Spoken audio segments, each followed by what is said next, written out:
It was a foggy day when I fatefully unroped my puny dinghy from the soul-crumbling dock of Springett Harbor, my depraved seaside town where recent harsh times had sent the whole town spiraling into unmatched poverty.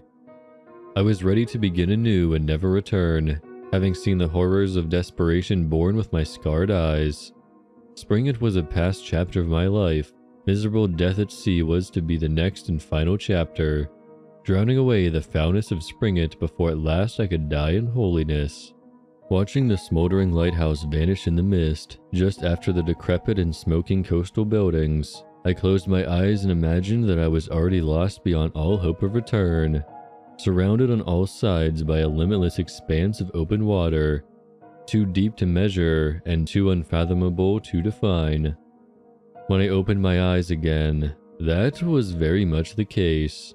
Around myself I could spy nothing but sedately churning waves, dim gray as reflecting the dull sky.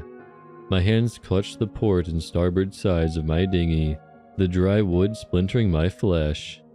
I loosened my grip inside. Drawing my knees to my chest, I retracted my hands from the sides and gazed over the openness of the sea. My mind produced false imagery of dancing forms under the waves, coming tantalizingly closer with promises of wicked salvation.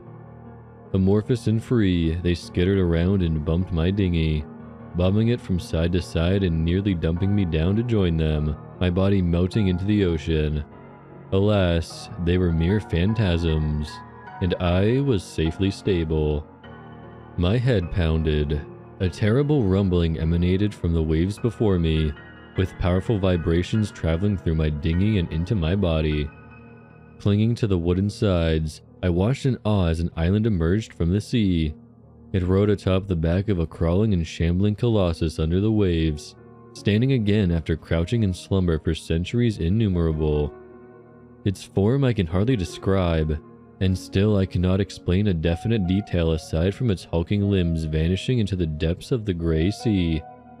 The island on its back, awash with the festering remainders of dead sea life, was the host of numerous towering structures. Yet they were not towers, or anything artificial for that matter. Helucciak, my mind told me. My fascination was drawn, but the moment that my eyes focused on the tops of the towers, meeting the gaze of something resembling a huge quivering eyeball itself, I found myself sitting in my dinghy back at the crumbling dock of Springett, my hand firmly placed on the rope. I was putting it back into place.